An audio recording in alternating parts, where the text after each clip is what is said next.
ಆತ್ಮೀಯರೇ, ದಿನಾಂಕ 27 ನವೆಂಬರ್ 2024ರಂದು ಕರ್ನಾಟಕ ಸರ್ಕಾರ, ಕರ್ನಾಟಕ ರಾಜ್ಯ ಸರ್ಕಾರಿ ನೌಕರರ ಗುಂಪು ವಿಮಾ ಯೋಜನೆ, ಗ್ರೂಪ್ ಇನ್ಶೂರೆನ್ಸ್ ಸ್ಕೀಮ್ GIS ಇದಕ್ಕೆ ಸಂಬಂಧಿಸಿದಂತೆ ಜನವರಿ 2025ರಿಂದ ಅನ್ವಯವಾಗುವಂತೆ ಹೊಸ GIS ಕಟಾವಣೆ ದರಗಳನ್ನು ಈ ನೋಟಿಫಿಕೇಷನ್ನಲ್ಲಿ ತಿಳಿಸಿರುತ್ತಾರೆ.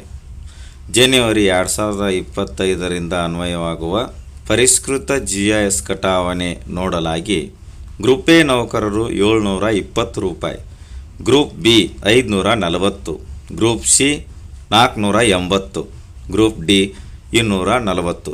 ಈ ರೀತಿಯಾಗಿ ಇನ್ನು ಮುಂದೆ ಪ್ರತಿ ರಾಜ್ಯ ಸರ್ಕಾರಿ ನೌಕರರು ಜನವರಿ 2025ರಿಂದ ತಮ್ಮ ಪ್ರತಿ ತಿಂಗಳ ವೇತನದಲ್ಲಿ ಪರಿಷ್ಕೃತ GIS ಅಮೌಂಟ್ ಡಿಡಕ್ಷನ್ ಮಾಡಿಸಬೇಕಾಗಿರುತ್ತದೆ.